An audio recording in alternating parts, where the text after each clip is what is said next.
in Feb 21 that it was not giving any advantage to both the sides. নিশ্চিত যে আপনারা যদি আমার কথা মতো চলেন, আমাদের সাথে যদি।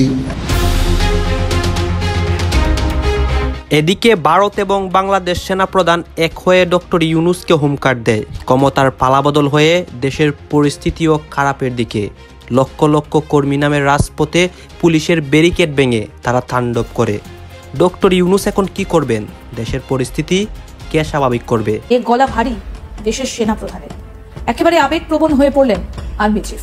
তাহলে তো মোহাম্মদ ইউনূসকে বাংলাদেশ থেকে তো যে কোনো মুহূর্তে ছুড়ে ফেলে দিতে পারে, কারণ তাদের উদ্দেশ্য ছিল যেন তেন প্রকারেণ বাংলাদেশের ক্ষমতা দখল করা। তাহলে কি এবার পরিস্থিতি সেই দিকেই এগোচ্ছে? ভারতের সেনাপ্রধান এখন এক ধরনের পাগল হয়ে গিয়েছে। চায়না দখল করে নিয়েছে ভারতের পূর্ব অঞ্চলের বিশাল জায়গা। এখন তৃতীয় দিকে ভারতের সেনাপ্রধান নজর দিয়েছে বাংলাদেশের কি ভারতের সেনাপ্রধান বলছে যে এই সরকারের সাথে সম্পর্ক নাই, কিন্তু আর্মির সাথে ভালো সম্পর্ক আছে। মানে বাংলাদেশের সরকারের সাথে সম্পর্ক নাই, বাংলাদেশের আর্মির সাথে সম্পর্ক। উনি যদি এই জঙ্গিদের বিরুদ্ধে কথা বলতে যান, এই জঙ্গি দমনে উনি যদি কথা বলেন, তাহলে নিশ্চিত ওনাকে তারা সরিয়ে দেবে।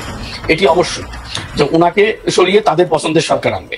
এবং দেখো বাংলাদেশে এই মুহূর্তে যে স্পষ্ট ভাষায় জানিয়ে দিলেন যে অন্তর্বর্তীকালে সরকার যদি আপনার বৈষম্য বিরোধী ছাত্র আন্দোলনকারীদের যে দলটা, এই দলটাকে যদি হেল্প করে, তাহলে আমরা আগস্ট মাসের থেকেও আরো ভয়ঙ্কর কিংবা এর থেকেও অনেক বড় একটা আন্দোলনে নেমে যাব এই আপনার সরকারের এগেনস্টে। খেলা জমে গেছে না? খেলা একদম পুরো জমে ক্ষীর। বুলডোজার ঝড় তো দেখছেন, তাই না? এবার আরেকটা অদৃশ্য ঝড় আসছে। এটা একটা ঘূর্ণিঝড়ের মতো ইফেক্ট করবে। ইউরোপ সরকারের যে প্রশাসন আছে আস্তে আস্তে প্রত্যেককে সাইজ করা শুরু করছে, বিশেষ করে। কিন্তু যে ঘটনা আসলে সরকার স্বীকারই করতে চাইছে না, কিন্তু সেই ঘটনা কিন্তু সেই সময় ওই জায়গায় যারা উপস্থিত ছিলেন, এতেই কিন্তু মোহাম্মদ ইউনূসের আসল চরিত্র গোটা পৃথিবীর সামনে আরো একবার প্রতিষ্ঠিত হলো। এই যে সমস্ত কিছুর উপর এই যে আঘাত আসছে, ভাষা আন্দোলন থেকে শুরু করে মুক্তিযুদ্ধ, সমস্ত কিছুকে ভেঙে গুড়িয়ে দেওয়া হচ্ছে। ইতিহাস তো তাহলে ভুলে যাবে বাংলাদেশের মানুষ। পরবর্তী প্রজন্ম কি দেখবে? শুধু এই মারামারি আর এই হানাহানি? হ্যাঁ, এই মারামারি হানাহানিগুলাই দেখবে আগামী প্রজন্ম। দর্শক শ্রোতা, ভারত এবং বাংলাদেশের সেনাপ্রধান ডক্টর ইউনূসকে একটা হুমকার দেয় এবং এই হুমকার দেওয়াতে অনেক চাঞ্চল্যকর তথ্য সামাজিক যোগাযোগ মাধ্যমে ছড়িয়ে ছিটিয়ে পড়ে। লক্ষ লক্ষ মানুষ কিন্তু রাজপথে নেমে যায়, তাণ্ডব করে। এইসব বিষয় পর্যালোচনা করে আমরা অনেক তথ্য পাই এবং ভিডিও পাই।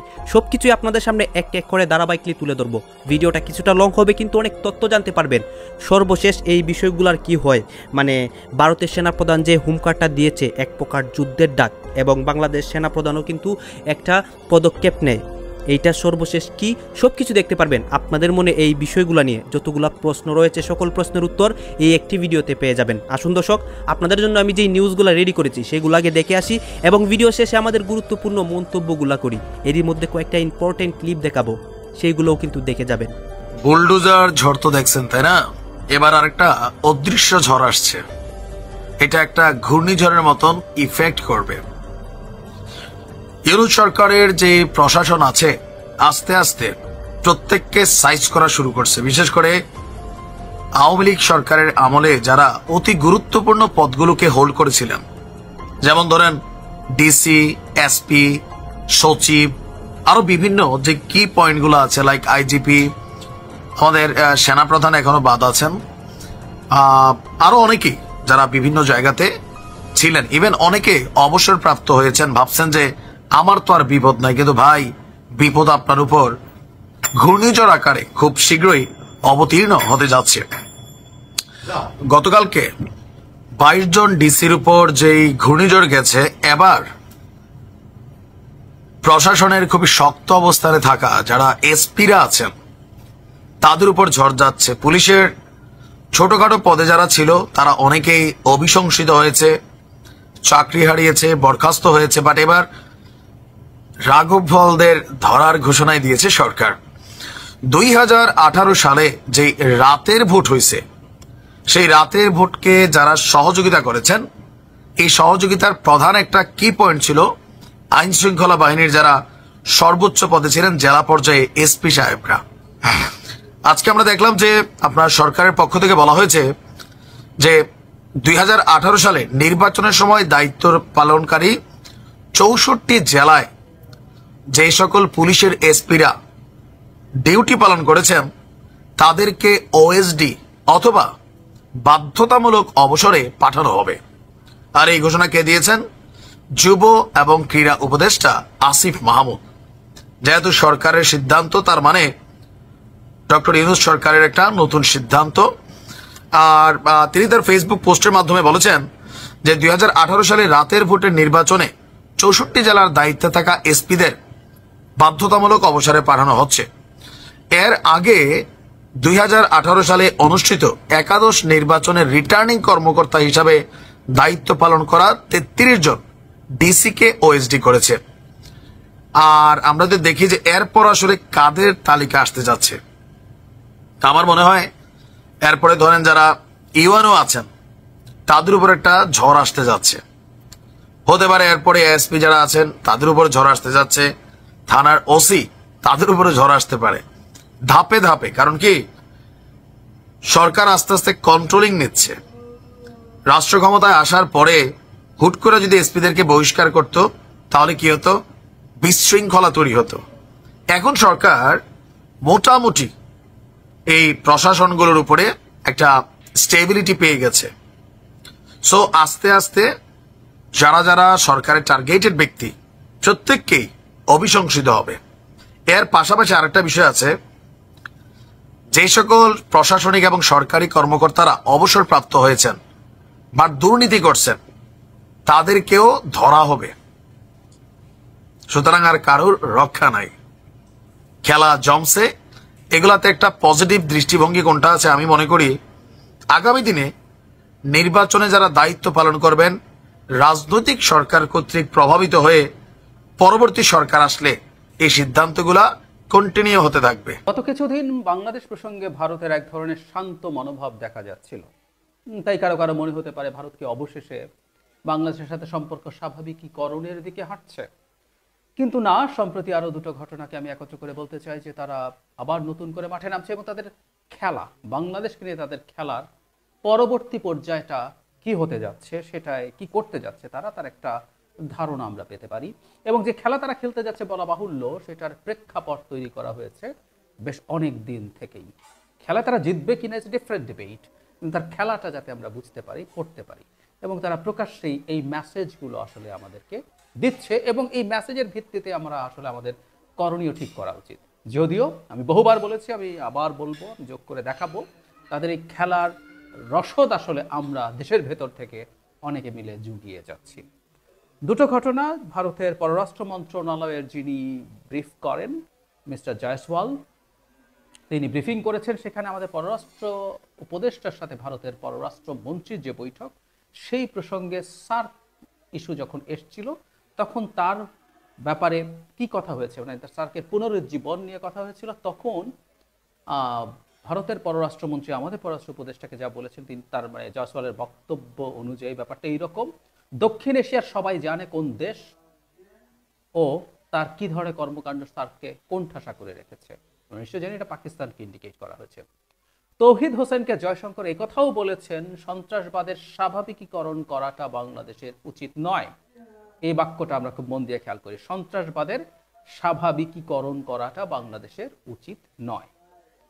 এরপর আরো অনেকগুলো ইস্যু আছে, আমাদের সীমান্ত নিয়ে কথাবার্তা হয়েছে, সেগুলো আছে, এবং সংখ্যালঘু নিয়েও তাকে জিজ্ঞেস করা হয়েছিল। তারপর তিনি বলছেন গত কয়েক মাসে বাংলাদেশে সংখ্যাগুরুদের উপরে কি হয়েছে সে বিষয়ে সবাই অবগত। তার মানে ভারত যে ন্যারেটিভ তৈরি করার চেষ্টা করেছে যে সংখ্যালঘুদের উপরে কমিউনাল হামলা হয়েছে, সেই জায়গায় তারা এখনো আছে।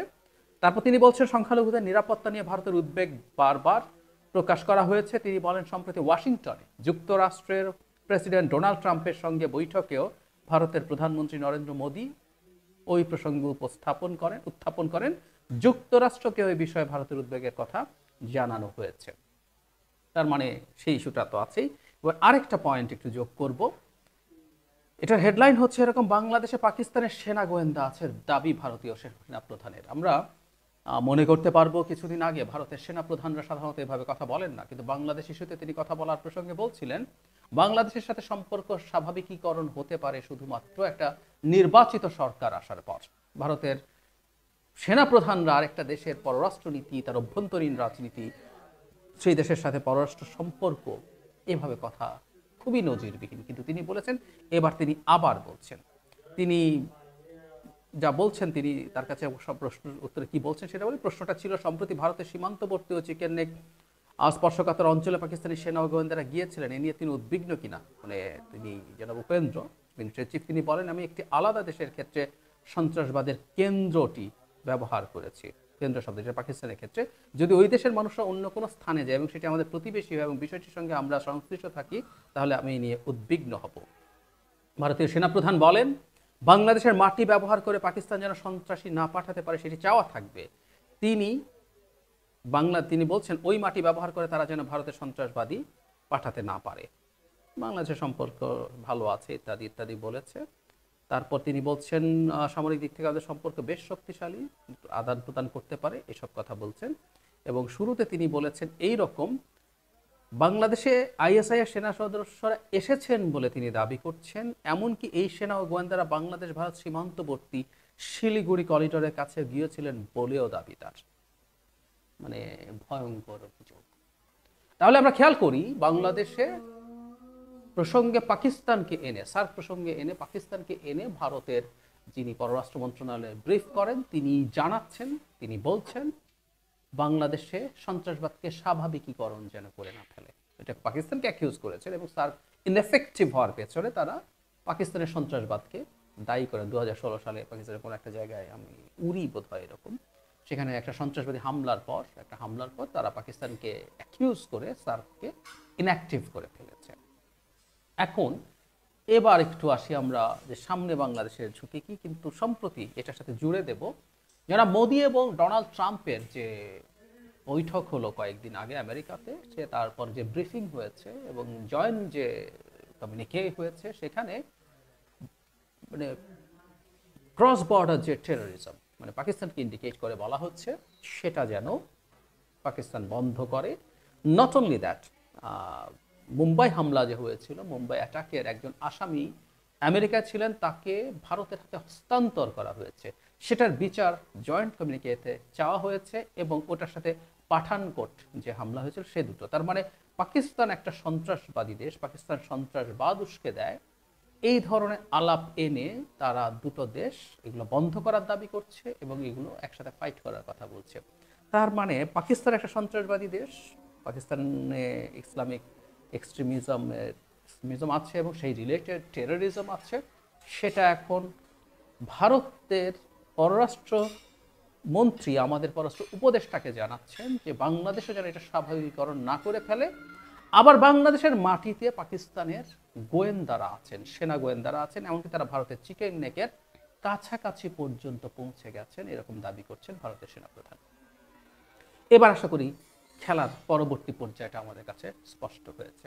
বাংলাদেশে এখন পাকিস্তানি টেরোরিজমের ঘাঁটি গাড়ছে এবং বাংলাদেশ থেকে ভারতের অন্যান্য অঞ্চলে, এই অঞ্চলে একদিকে তো তার সেদিকের বর্ডার আছে, এখন উত্তর পূর্বাঞ্চলীয় রাজ্য বা 7 সিস্টার্স বলি বা পশ্চিমবঙ্গ সংলগ্ন এই এলাকাতে পাকিস্তানের যে সেনা সদস্যরা, সেনা গোয়েন্দারা, তাদের ভাষ্য মতে বাংলাদেশের মাটিতে আছেন এবং এই অঞ্চলেও তারা এখন একটা ডিফারেন্ট ফ্রন্টে টেরোরিজম শুরু করবেন। এটা হচ্ছে তাদের ন্যারেটিভ। আরেকটা ক্রস বর্ডার টেরোরিজম। আমি বহুদিন থেকে একটা কথা বলছিলাম যে বাংলাদেশে ধর্মীয় উগ্রবাদের প্রসার ঘটছে, এই ধরনের বয়ান তৈরি করার মতো বেশ কিছু ঘটনা ঘটানো হয়েছে, এগুলো পরিকল্পিত এবং আমাদের সরকারের অথর্বতা, অক্ষমতা এই বয়ানকে এস্টাবলিশ হতে সাহায্য করেছে। মাজারে হামলা সংখ্যাটা এখন 85-র মতো, একের পর এক মাজারে হামলা হয়েছে এবং ইসলামিক এক্সট্রিমিস্ট যেসব গ্রুপ এই ধরনের সকল জিহাদিস্ট কর্মকাণ্ড করে, তারা এই মাজার কনসেপ্টে বিশ্বাসী নয়, তারা এগুলোর বিরুদ্ধে দাঁড়াবে। সুতরাং এটা এই ন্যারেটিভের পার্ট, এটাকে হেল্প করে। বাংলাদেশের একটা ঘটনা আজকে গোটা পৃথিবীকে কার্যত নাড়িয়ে দিল। আর সব থেকে উল্লেখযোগ্য বিষয় হলো, যারা বারবার প্রত্যেকটি ঘটনার প্রচারের পিছনে ভারতের মিডিয়ার ষড়যন্ত্র খুঁজে পান, তারা এই বিষয়ে সম্পূর্ণভাবে মুখে কুলু পেটেছেন। আজকে বিবিসি বাংলা যখন এই রিপোর্ট করেছেন, তখনও অবধি বাংলাদেশ সরকারের পক্ষ থেকে কোনো অফিসিয়াল বিবৃতি কিন্তু আসেনি। কিন্তু যে ঘটনা আসলে সরকার স্বীকারই করতে চাইছে না, কিন্তু সেই ঘটনা কিন্তু সেই সময় ওই জায়গায় যারা উপস্থিত ছিলেন সেই মানুষরা যেভাবে প্রচার করতে শুরু করেন, এতেই কিন্তু মোহাম্মদ ইউনূসের আসল চরিত্র গোটা পৃথিবীর সামনে আরো একবার প্রতিষ্ঠিত হলো। কিছুদিন আগে তারা জাতিসংঘের 6 নম্বর চ্যাপ্টারকে ব্ল্যাকআউট করার নির্দেশ দিয়েছিলেন বাংলাদেশের মিডিয়াকে।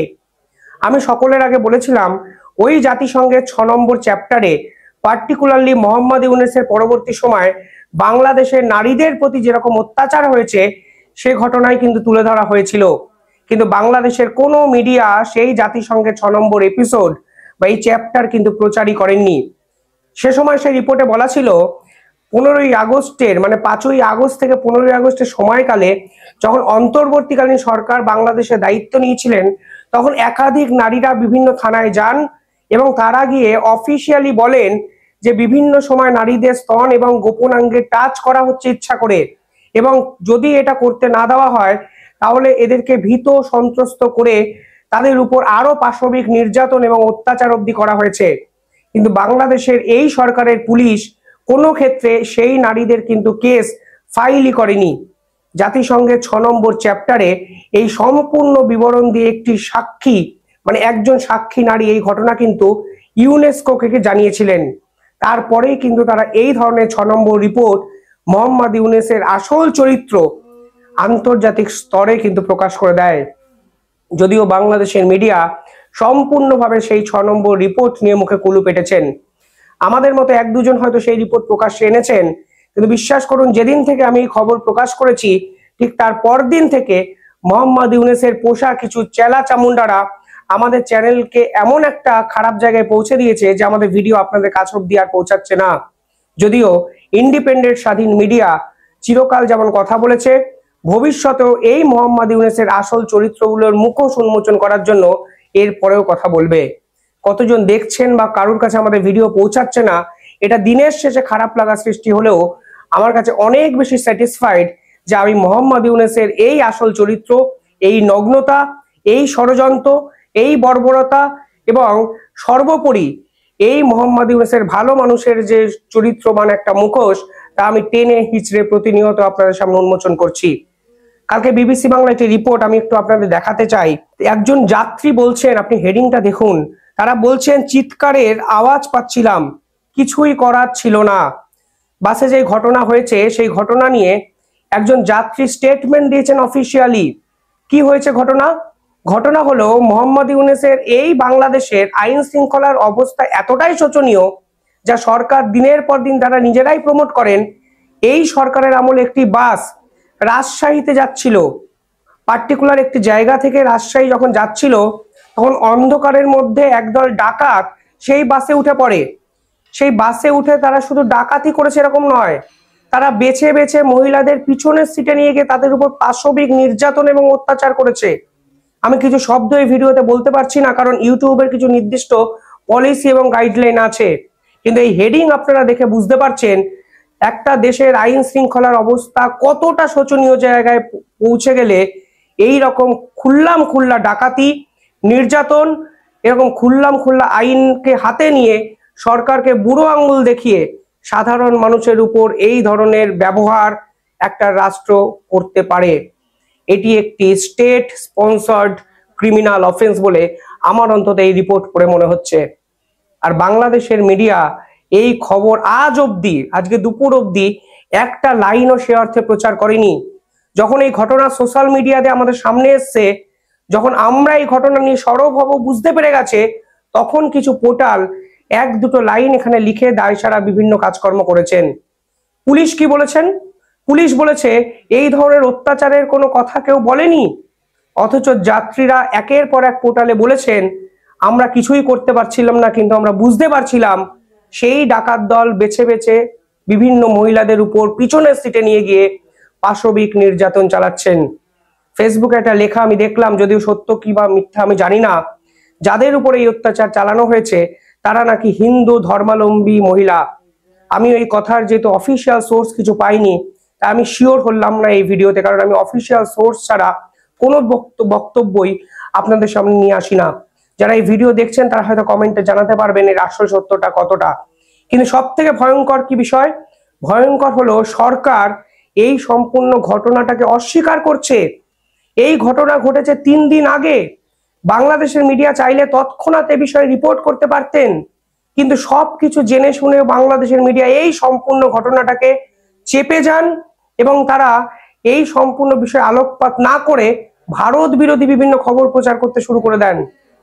মোহাম্মদ ইউনূস যখন সংখ্যালঘুদের অত্যাচারগুলোকে ঢাকতে, সংখ্যালঘুদের উপর যে অত্যাচার নিপীড়ন হয়েছে তার ঢাকতে তিনি বলেছিলেন সমস্তটাই নাকি ভারতের মিডিয়ার বারবারন্ত এবং সমস্ত ঘটনাই নাকি ভারতের মিডিয়া চক্রান্ত। কিন্তু আজকে এই মোহাম্মদ ইউনূসের বাংলাদেশের আইন শৃঙ্খলা যে জায়গায় পৌঁছেছে, এরপরে নিঃসন্দেহে ভারতের মিডিয়া ষড়যন্ত্র বা চক্রান্ত যদি বলেন, আপনার দেশের মানুষই হয়তো আপনাকে আজকে চ্যাংদোলা করে অন্য দেশে গিয়ে দিয়ে আসবেন। কোথায় গেল সেনাপ্রধানের সেই ভাষণ?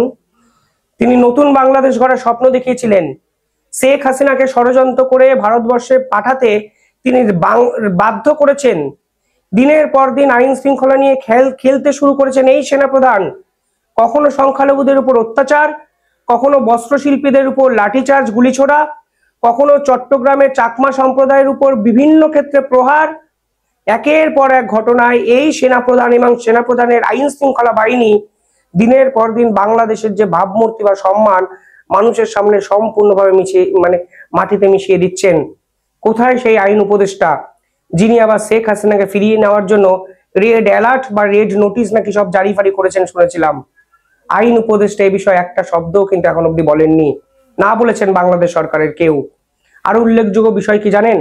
কালকে বিএসএফ এর সঙ্গে বিজেপির একটি মিটিং হয়, যেখানে বিএসএফ পরিষ্কারভাবে বাংলাদেশের শর্ত মানেনি এ খবর ঘোষণা করে দেওয়া সত্ত্বেও বাংলাদেশের কোনো মিডিয়া একটা লাইনও কিন্তু প্রচার করেনি।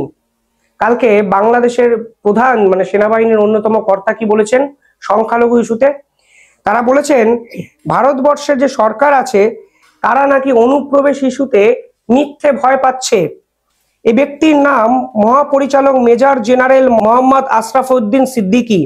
তিনি বলেছেন হয়তো একটা ভুল ধারণা তৈরি হয়েছে যে অনুপ্রবেশ বেড়েছে, বাংলাদেশের সংখ্যালঘুরা আক্রান্ত হয়ে ভারতবর্ষে চলে আসতে চাইছেন। এটা অতিরঞ্জিত মিডিয়া রিপোর্টে প্রকাশ পেয়েছে। অর্থাৎ বাংলাদেশ এই অনুপ্রবেশকারীর ঘটনাটা সম্পূর্ণভাবে ডিনাইল করলো কালকে সরকারি মিটিংয়ে। তারা বলছেন কোনো সংখ্যালঘু ভারতে যেতে চান না এবং কোনো রকম ভাবে অনুপ্রবেশ ঘটেছে এই খবর যারা প্রচার করছেন তারা নাকি অতিরঞ্জকীয় উপাদানে ভরপুর করে তথ্য পরিবেশন করছেন। ভাবতে পারেন, প্রত্যেকটা জিনিস তারা ডিনাইল করে যাচ্ছেন একের পর এক। সংখ্যালঘুদের উপর অত্যাচার হয়নি, ভারতীয় মিডিয়ার প্রচার।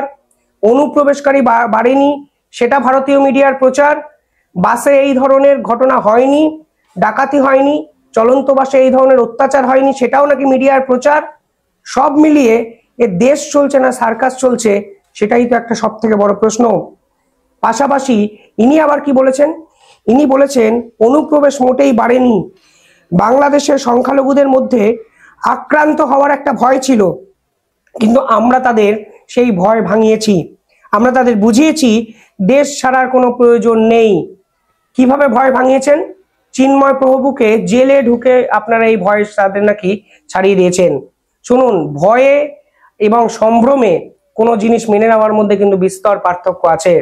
ভয় দেখিয়ে আপনারা দিনের পর দিন সংখ্যালঘুদের দমন করে যাওয়ার চেষ্টা হয়তো করছেন, কিন্তু দিনের শেষে কোনো ভয় কিন্তু চিরস্থায়ী হয় না। ইংরেজরা পারেনি, ব্রিটিশরা পারেনি, আপনাদের মতো তুগলকি শাসকরা কিভাবে পারবেন? সেটাই তো একটা বড় প্রশ্ন। আর সরকারি মিটিংয়ে অনুপ্রবেশকারী সংখ্যা বাড়েনি এই তথ্য আপনারা দিচ্ছেন, অথচ ভারতবর্ষের একাধিক কোর্ট, আসামের হাইকোর্ট, বাংলার কোর্ট, সুপ্রিম কোর্ট, তারা কিন্তু অনুপ্রবেশকারী ইস্যুতে বিভিন্ন ক্ষেত্রে কড়া জাজমেন্ট দিয়ে যাচ্ছেন একের পর এক। কোনটা সত্যি? আইন আদালত সত্যি, না আপনাদের মতো ফ্যাসিস্ট স্বৈরাচারী শাসকরা সাধারণ মানুষকে ভুল বুঝিয়ে যাচ্ছেন সেটা সত্যি? এই প্রশ্ন আমার থাকলো। কিন্তু আমি অপেক্ষা করছি চলন্ত বাসের ডাকাতি এবং এই অত্যাচারের ঘটনা নিয়ে কখন আবার বাংলাদেশ থেকে স্টেটমেন্ট আসে। কিছুই হয়নি, সবটাই ভারতীয় মিডিয়া চক্রান্ত এবং ষড়যন্ত্র। বোকা সারা জীবন মানুষকে বানিয়ে রাখা যায় না, কিন্তু বোকা হতে হতে মানুষের পিঠ যখন দেওয়ালে থেকে যায় তখন হিটলারের থেকেও ভয়ঙ্কর অবস্থা কিন্তু হয়। তা কিন্তু মোহাম্মদ ইউনূস বুঝতে পারছেন, বুঝতে পারবেনও। ফখরুল তিনি স্পষ্ট ভাষায় অন্তর্বর্তীকালের সরকার ডক্টর ইউনূসকে একটা বার্তা দিলেন, কিংবা একটা আলটিমেট আপনি বলতে পারেন। সেটি হচ্ছে 12 ঘন্টার একটা আলটিমেটাম।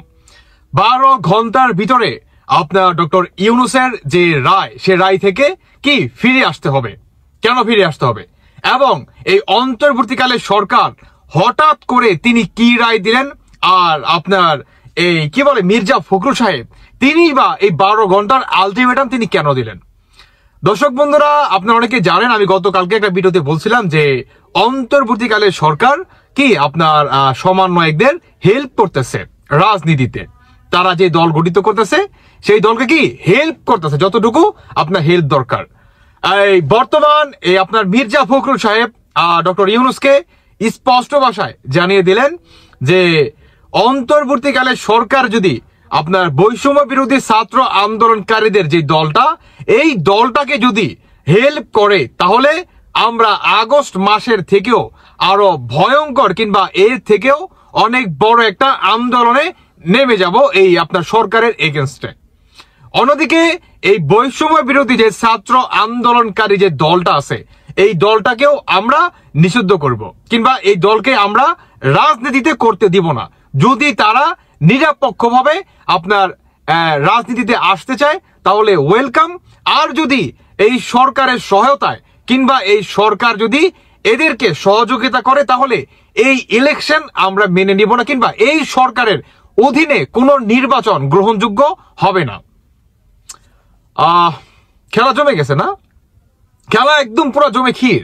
আপনার এই মির্জা ফখরুল সাহেব তিনি আরো বলেন যে বাংলাদেশে বর্তমান এই সমন্বয়কারীরা যেভাবে বা আমাদের বাংলাদেশের ইতিহাস যেভাবে মুছে ফেলার চেষ্টা চালাচ্ছে, এতে করে অন্তর্বর্তীকালে সরকারের কোনো ছিটা ফোটা আপনার অবস্থান ছিল না। বাংলাদেশের সেনাবাহিনীরও সেখানে কোনো ভূমিকা ছিল না, বাংলাদেশের পুলিশের কথা নাই বা বললাম। তিনি আরো বলেন যে এই অন্তর্বর্তীকালে সরকার এই বৈষম্য বিরোধী ছাত্র আন্দোলনকারীরা তারা যে বর্তমান দল গঠিত করতেছে এতে আমাদের কোনো সমস্যা নাই, কিন্তু এই সরকার আবার এদেরকে সহায়তা করবে ভোট কেন্দ্রে, বিভিন্ন কেন্দ্রে, এটাকে আমরা মেনে নিতে পারবো না। এবং বাংলাদেশের প্রতিটি জনগণ চায় বাংলাদেশে একটা সুষ্ঠু নির্বাচন হোক, এবং বাংলাদেশের মানুষের যে ভোট দেওয়ার যে অধিকার, মানে আমার ভোট আমি যাকে খুশি তাকে দিব, এই অধিকারটা বাংলাদেশের প্রতিটি মানুষকে দেওয়া হোক। এখন যদি এই বৈষম্য বিরোধী ছাত্র আন্দোলনকারীদের যদি আপনারা নিজেরা সহায়তা করেন, আপনারা সরকার এবং আপনারা নিজেরাই একটা দল গঠিত করবেন এবং আপনাদের দলকে কিভাবে বিজয় করা যায় কিংবা সিংহাসনে বসানো যায় সেই পদক্ষেপও আপনারা নেবেন, তাহলে আমরা কেন নির্বাচনে অংশগ্রহণ করব? তাহলে আমাদের তো নির্বাচনে অংশগ্রহণ করার কোনো মানেই হয় না, শুধু একটা ছেলে মানসিকতা মাত্র। আমার মনে হয় যে মির্জা ফখরুল সাহেব যে ঘোষণাটি দিলেন যে 12 ঘন্টার আলটিমেটাম, মানে ডক্টর ইউনূস যদি আপনার এই সিদ্ধান্ত থেকে তিনি যদি পরিবর্তন না করে কিংবা এই সিদ্ধান্ত থেকে তিনি যদি ফিরে না আসে, তাহলে কি এই ধরনের একটা আলটিমেটাম বা এই ধরনের একটা ঘটনা কি ঘটতে পারে ডক্টর ইউনূসের জন্য। এখন এটা আসলে কতটুকু ঘটবে এটা আসলে সময় বলে দিবে।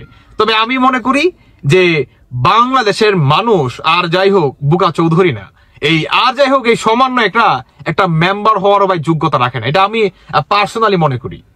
তারা কি একটা মেম্বার হওয়ারও যোগ্যতা রাখে না।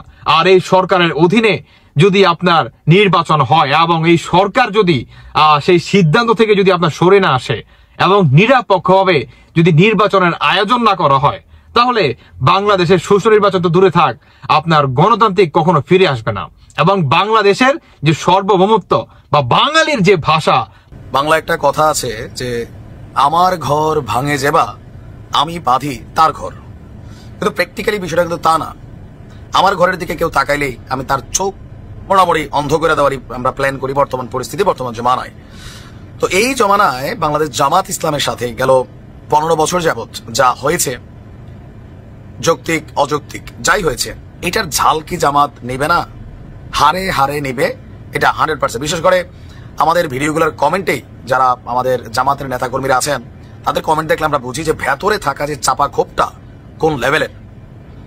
আওয়ামী লীগ যেমন তার কৃতকর্মের জন্য অনুশোচনা করে না, তারা মনে করে তারা সঠিক ছিল কারণ এই আন্দোলনটা ছিল সরকার পতনের। আবার জামাত মনে করে 1971 সালে তারা যা করছে এটাও সঠিক ছিল তৎকালীন প্রেক্ষাপটে। আর এই ইস্যু নিয়ে গেল 15-16 বছর আওয়ামী লীগের সাথে যখন বাকবিতণ্ডা হয়েছে, এখন কিন্তু বিএনপির সাথে হচ্ছে। তো বিএনপিটা বাকবিতণ্ডাতে জড়িত আছে, ভবিষ্যতে এদের অন্যদিকেও যাইতে পারবে, সুযোগ আছে। কারণ বিএনপি বলছে যে যুদ্ধাপরাধীদের বিচার কন্টিনিউ থাকবে। যদি এরকম হয় তাহলে ঘটনাটা আবার অন্যদিকে যাবে। বাট আপাতত শেখ হাসিনার জন্য একটা চ্যালেঞ্জ ছুড়ে দিয়েছেন বাংলাদেশ জামাত ইসলামের আমির, সুন্দর সুশ্রুমণ্ডিত আমাদের জামাতের আমির শফিক সাহেব। সরকার পতনের পর প্রথম দিকে বলেছিলেন যে আওয়ামী লীগের উপর এক ধরনের ক্ষমা ঘোষণা করেছেন। এটা নিয়ে আবার তর্ক বিতর্ক চলেছে, বিএনপি কাউন্টার করছে। বাট ফাইনালি আস্তে আস্তে আওয়ামী লীগের প্রতি তাদের যে ক্ষোভের জায়গাটা, যৌক্তিক অযৌক্তিক, এটা কিন্তু প্রকাশ পাচ্ছে। ইভেন আওয়ামী লীগ ফিরে আসার জন্য দেশে বিদেশে যে পরিকল্পনা করছে, প্ল্যান করছে, কোনোভাবেই সফল হতে দেবে না জামাত। ঘোষণা গতকালকে আমরা দেখলাম যে জামাত ইসলামের আমির বলছেন ফ্যাসিবাদের মৃত্যু অনিবার্য, তারা যতই ফিরে আসার চেষ্টা করুক আর কিন্তু প্রতিষ্ঠিত হতে পারবে না। এখন মৃত্যু অনিবার্য কেন বললো?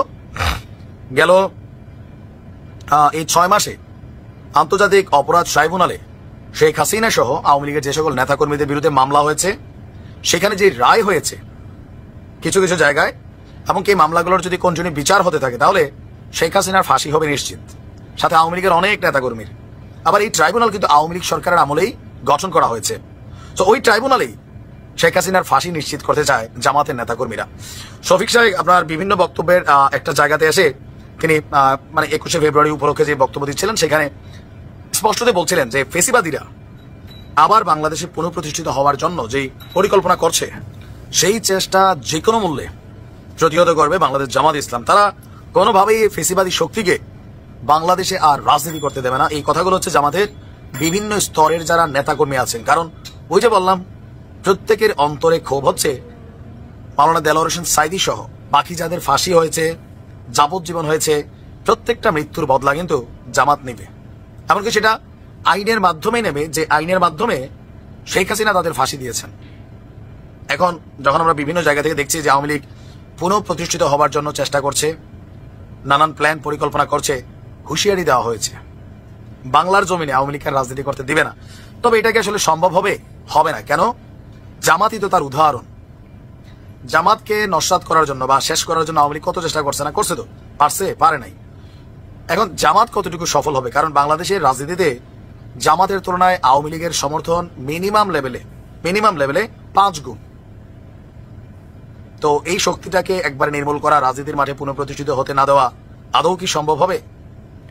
গাইজ আপনারা তো দেখলেন এখানে কি কথা হচ্ছে। অনেকেই কিন্তু অনেক কথা বলতেছে, অনেকে আলোচনা করতেছে, অনেকে সমালোচনা করতেছে। দেশের বর্তমান পরিস্থিতি নিয়ে অনেকেই অনেক মন্তব্য করতেছে। বিশেষ করে ভারতের সেনাপ্রধান যে একটা বার্তা দিয়েছে বাংলাদেশকে নিয়ে, অন্যদিকে বাংলাদেশের বিভিন্ন ইস্যু নিয়ে অনেকেই অনেক কথা বলতেছে। দর্শক শ্রোতা, অনেকেই কিন্তু ডক্টর ইউনূসের বিরুদ্ধে কথা বলে, সেই কথাগুলো মানে তারা সামাজিক যোগাযোগ মাধ্যমে ছড়িয়ে দেয়, সাধারণ মানুষরা বিভ্রান্তির মুখে পড়ে। এইসব কথা আপনারা শুনবেন না, এবং এইসব কথা শুনে থাকলেও আপনারা বিভ্রান্তির মুখে পড়বেন না। আবার অনেকে আছে যারা কিনা আমাদের দেশের নিউজগুলো সবার সামনে প্রকাশ করে এবং সত্য নিউজগুলো সবার সামনে তুলে ধরে, তাদেরও কিছু ক্লিপ আপনাদেরকে এখানে দেখিয়েছি। দর্শক শ্রোতা, এতক্ষণ আপনাদেরকে যা কিছু দেখিয়েছি সব কিছু কিন্তু আমরা সোশ্যাল মিডিয়া থেকে সংগ্রহ করেছি। এখানে আমাদের নিজস্ব কোনো মন্তব্য নেই বা নিজস্ব কোনো সিদ্ধান্ত নেই। এইসব দেখে আপনাদের কি মনে হচ্ছে এবং আপনাদের মন্তব্য কি, এটা কিন্তু আপনারা অবশ্যই কমেন্ট বক্সে লিখে যাবেন। এবং আপনাদের একটা রিকোয়েস্ট থাকবে, আমার চ্যানেলটি সাবস্ক্রাইব করবেন এবং পাশে থাকা বেল আইকনটি অবশ্যই বাজিয়ে দেবেন, যাতে করে নেক্সট ভিডিওটা সবার আগে আপনাদের কাছে পৌঁছায়। ধন্যবাদ।